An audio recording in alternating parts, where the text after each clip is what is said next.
আল্লাহ পাক বলেন, ইন্নাল্লাহা লা ইয়াগফিরু আন ইউশরাকা বিহি ওয়া ইয়াগফিরু মা দুনা যালিকা লিমান ইয়াশা ওয়া মান ইউশরিক বিল্লাহি ফাকাদ ইফতারা ইসমান আযীম।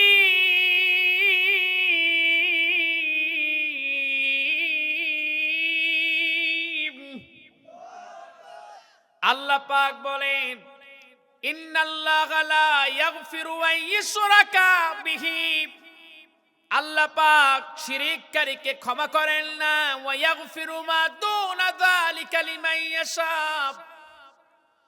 আল্লাহ পাক এছাড়া যে অপরাধী হোক না কেন তাকে আল্লাহ পাক মাফ করে দেন, কিন্তু যেই ব্যক্তিটা শিরকের সঙ্গে লিপ্ত সেই ব্যক্তিকে আল্লাহ পাক ক্ষমা করেন না।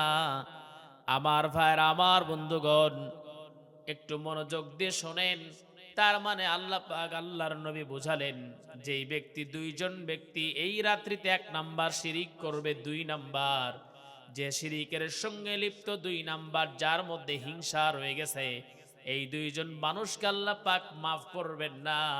1 নাম্বার যে শিরিক করবে সেই ব্যক্তিকে যিনি মাফ করবেন না, সবাই বলেন তিনি কে? যার মধ্যে শিরিক আছে তাকে আল্লাহ মাফ করবে না। সিলেটের মাহফিলগুলোতে গেলে আমি শাহজালাল ইয়ামিনী রহমাতুল্লাহি আলাইহির মাজার শরীফে যাই। সেখানে যাওয়ার পর জিয়ারতের উদ্দেশ্যে গেলে দেখা যায় কত মানুষ যে চারদিকে মোমবাতি আগরবাতি ধরায় আর সেজদা দিয়ে সাইড দিয়ে পড়ে আছে, তা ঠিক নেই। আচ্ছা বলেন, এই ধরনের শিরিক যারা করবে তাদেরকে আল্লাহ মাফ করবেন? সবাই একটু আওয়াজ দিয়ে কোন, মাফ করবেন? মাফ করবে না। আমার ভাইরা, আমার বন্ধুগণ, ইন্নাশ শিরকা লাযুলমুন আযীম, এটা হলো আল্লাহর সঙ্গে মহাজুলুম। আমার ভাইরা, আমার বন্ধুগণ, একটু মনোযোগ দেন। নবীজি সাল্লাল্লাহু আলাইহি ওয়াসাল্লাম বলেন, যখন এই লাইলাতুন নিসফি মিন শাবান, এই শবে বরাতের রাত চলে আসে, আপনাদের ভাষায় বলি, এই যখন শবে বরাতের রাত যখন চলে আসে, ইযা কানাত লাইলাতুন নিসফি মিন শাবান ফাকুমু লাইলাহা ওয়া সুমু ইয়াওমাহা ফাইন্নাল্লাহা ইয়ানজিলু ফীহা লিগুরুবিশ শামসি ইলা সামাঈদ দুনিয়া। যখন সূর্যটা যখন অস্তমিত হয়ে যায়, সঙ্গে সঙ্গে আল্লাহ পাক প্রথম আসমানে নেমে আসেন। আর আল্লাহ পাক বলেন ফাইন্নাল্লাহা ইয়ানজিলু ফীহা লিগুরুবিশ শামসি ইলা সামাঈদ দুনিয়া ফায়াকুলু আলা মিন মুস্তাগফিরিন ফাগফির লাহু। কার ক্ষমার প্রয়োজন? আল্লাহ পাক প্রথম আসমানে এসে ডাকেন আর বলেন, বান্দা কার ক্ষমার প্রয়োজন? আমার কাছে ক্ষমা চা, আমি আল্লাহ পাক তোর জীবনের গুনাহগুলো মাফ করে দেব। আমার ভাইরা, আমার বন্ধুগণ, একটু মনোযোগ দিয়ে শোনেন। আমাদের জীবনে গুনার কিন্তু কমতি নাই। অনেক অনেক গুনাহ আমরা করে ফেলেছি জীবনে। ছোট্ট জীবনে আমরা অনেক গুনাহ করে ফেলেছি। ভাই, আপনাদের মনোযোগ কোন দিকে? কই যাও স্যার? দিকে, ওই দিকে দেখতেছেন। আমি শোনেন, আমি কিন্তু অহেতুক কথা বলি না। আমি যা বলি, আমি যে কথাগুলো বলতেছি, এই কথাগুলো আপনারা পান না। সামনে লাইলাতুল নিসফি মিন শাবান, আপনি এই রাত্রিতে কি করবেন আমি সেইটা নিয়ে একটু আলোচনা করতেছি। এটা তো আপনার জন্য গুরুত্বপূর্ণ, এগুলো মনোযোগ দিয়ে শোনা লাগবে। মনোযোগ আছে তো? আচ্ছা, মনোযোগ না থাকলে আমি সেইভাবে ওয়াজ করবো। আমি আপনাদের তো জোরাজোরি করবো না, নাকি?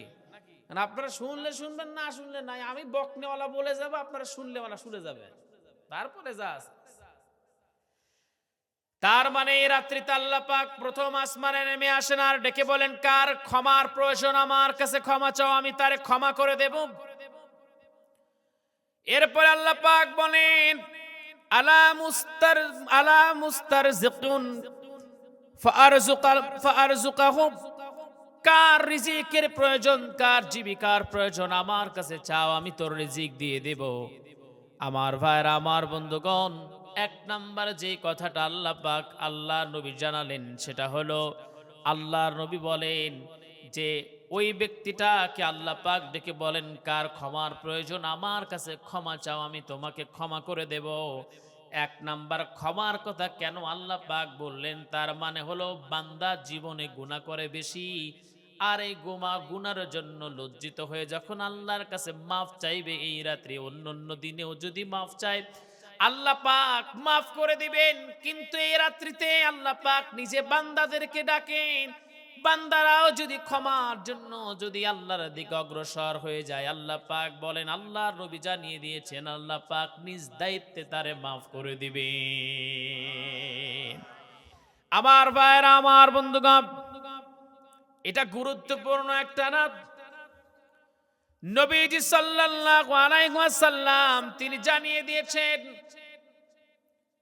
এই যে বিষয়টা আল্লাহর নবী সাল্লাল্লাহু আলাইহি ওয়াসাল্লাম আমাদেরকে জানালেন, তার কারণ হলো আমরা এগুলো জানার মধ্য দিয়ে যেন আমরা আমল করতে পারি। আমার ভাইরা, আমার বন্ধুগণ, তার মানে আমাদের জীবনে গুনার জন্য যদি অনুতপ্ত হয়ে যদি আল্লাহর কাছে যদি আমরা মাফ চাই, আল্লাহ পাক মাফ করে দিবেন। আল্লাহ পাক জানিয়ে দিয়ে বলছেন সুন্দর করে, ইয়া আইয়ুহাল্লাযীনা আমানু তুবু ইলাল্লাহি তাওবাতান নাসুহা। আল্লাহ পাক বলেন, ইয়া আইয়ুহাল্লাযীনা আমানু, হে ঈমানদারগণ, তুবু ইলাল্লাহি তাওবাতান নাসুহা, তোমরা একনিষ্ঠ তওবা আল্লাহর কাছে করো। একনিষ্ঠ তওবার কথা আল্লাহ পাক কেন বললেন, তার কারণটা হলো আপনি আজকে মদ খাবেন, আজকে আপনি গাঁজা খাবেন, আল্লাহর কাছে মাফ চাইবেন, আল্লাহ আপনারে মাফ করে দিবে। আপনি পরের দিন গিয়ে আবার গাঁজা খাবেন, মদ খাবেন, আল্লাহর সঙ্গে ঠাট্টা করা হবে, হলো না তাই? অতএব আল্লাহর সঙ্গে ঠাট্টা করা যাবে না। আল্লাহর কাছে একনিষ্ঠ তওবা করতে হবে। জীবনে বিড়ি খাবো না মানে আল্লাহর কাছে তওবা করলেন। বিড়ির জন্য যদি আপনি আইসিইউতেও যদি থাকেন, বিড়ি খাওয়া যাবে না, ঠিক কিনা? বুঝেন নাই? বিড়ির জন্য অনেকে হাসপাতালে ভর্তি হয়, আপনারা জানেন তা? বিড়ি খাইতে না পাইরা মানে হাসপাতালে ভর্তি হয়, এমন লোক আছে না? জানেন আপনারা? নেশা, এমন নেশা যে বিড়ি খাইতে না পাইরা, আমাদের ওখানে একজন আছে, ও বিড়ি খেতে না পারলে বলে যে আমার মানে বাঁচবো না, আমি মরে যাব, তাড়াতাড়ি বিড়ি এনে দেওয়ার। বইয়ের মাথা শুয়ে যে কতদিন ওয়াদা করছে, ওয়াদা রাখতে পারে না। কথা বুঝতে পারছেন?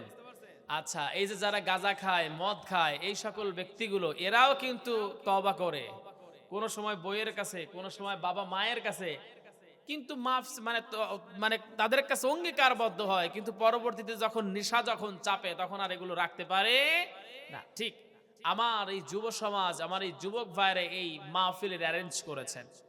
আমার যুবক ভাইদের মধ্যে একটা খাসলত আছে, কি জানেন? এই অ্যান্ড্রয়েড ফোনের মধ্যে পর্নোগ্রাফি পাওয়া যায়। ওরা যে কত জীবনে কতবার যে তওবা করছে যে জীবনে আর কোনোদিন এই পর্নোগ্রাফি দেখবো না, কতবার যে তওবা করছে, কিন্তু তারপরেও যখন নেশা ওঠে এই পর্নোগ্রাফি দেখা, এটা একটু মাদকের মতো। কথা বোঝা যায়? পর্নোগ্রাফি যারা দেখে, এর একটা পর্নোগ্রাফি আমি মনে করি এটা মাদকের মতো নেশা। যেমন সিগারেটের নেশা, বিড়ির নেশা, মদের নেশা, গাঁজার নেশা, ঠিক পর্নোগ্রাফি দেখা এটা একটা নেশা। এই নেশা যখন চাপে তখন কি কোরআন শরীফ রেখে ও কসম কাটছে, কি মায়ের মাথায় হাত রেখে কসম কাটছে, কি গার্লফ্রেন্ডের মাথায় সে কসম কাটছে, ওই সব মাথায় নাই, আগে দেখবে।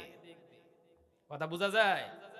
এই যুব সমাজকে ফিরাতে চাইলে, এই যুব সমাজকে যদি আপনি আলোর রাস্তা দেখাতে চান, আমি ব্যক্তিগতভাবে মনে করি কোরআন ছাড়া, কোরআনের বিকল্প নাই। কোরআন ছাড়া আপনি যুব সমাজকে আলোর রাস্তা দেখাতে পারবেন না।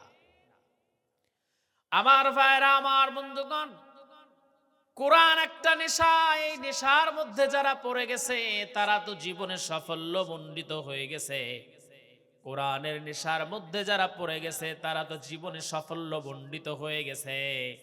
তাকে আপনি যতই অত্যাচার করেন না কেন, যতই জুলুম করেন না কেন, ওই ব্যক্তিটাও কোরআন তো তেলাওয়াত করবে এবং কোরআনের তাফসীর, কোরআনের হক দাওয়াত গুলো মানুষের সামনে উপস্থাপন করবে, ঠিক কিনা? এই কোরআনের মাদকে যারা আসক্ত হয়ে গেছে তারা তারা দুনিয়ার জীবনকে তারা তুচ্ছ তাচ্ছিল্য করেছে, দুনিয়ার জীবনকে তারা লাথি দিয়ে ফেলে দিয়েছে।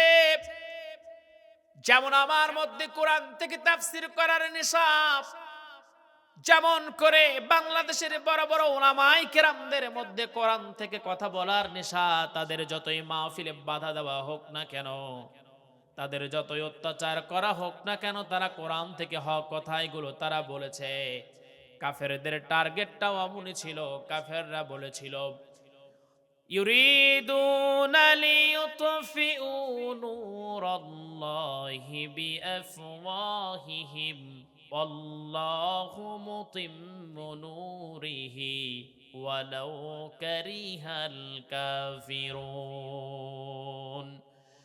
কাফেররা চেয়েছিল মুখের ফুৎকার দিয়ে তারা কোরআনের এই আলোটাকে তারা নিভিয়ে দিবে, কিন্তু আল্লাহ পাক বলেন, আল্লাহু মুতিম্মু নূরি, আমি এই নূরটাকে দুনিয়া ব্যাপী, আমি এই আলোটাকে দুনিয়া ব্যাপী ছড়ায়া দিব।